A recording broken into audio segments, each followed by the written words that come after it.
ասում եմ իմ ընտրողի Ծապարու Ծառուկյանն եմ ընտրում, ինձ աշխատանքից հանում են։ Երկու տեղից։ Որ թվականին է դա։ Այս ընտրությունների մասին է խոսքը։ Մի քանի ամսվա առաջվա բան եմ ասում ձեզ։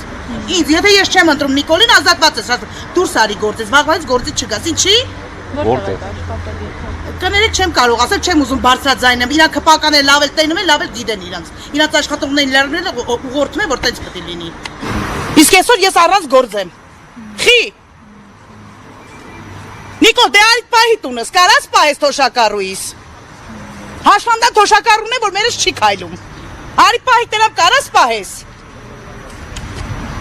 Սենց ինչքան կարամ ես մնամ, 50,000-ով թոշակառուի հաշվին, ես երիտասարդ աղջիկ զինվորի մայր թոշակառու եմ պահում, 50,000-ով ես կարող եմ պահեմ,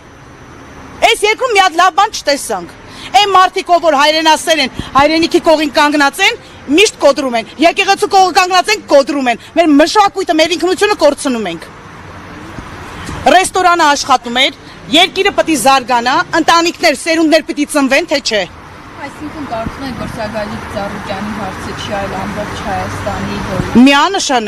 Միանշանակ, պարոն Ծառուկյանն էլ մեզ ներդրումներ ա ունեցել հայրենիքի համար, բարեգործություններ արել ա, տուրիզմը զարգացնելու համար անել ա, եւս հիմա Հիսուսի արձանը պատրաստում ա, ինչքան տուրիստներ կգան, երկիրը կզարգանար մեր։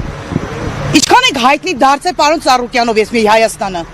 Թե սպորտով, ամբողջը կայնել ա շինարարությունները։ Ինչքան կարելի ա։ Դա նշանակում ա, որ մենք հետ ենք եթում, ոչ թե առաջ։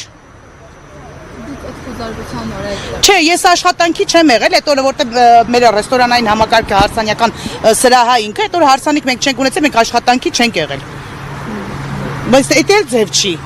Աշխատողներ եղել են, չէ՞, մյուս աշխատակիցները։ Ես սպասարկող խմբից եմ։ Բայց դա կապ չունի, ես աշխատանքի չեղել, մյուսն ա եղել։ Բա տուրիստները ինչ վիճակի մեջ են եղել։ Խնդրեմ։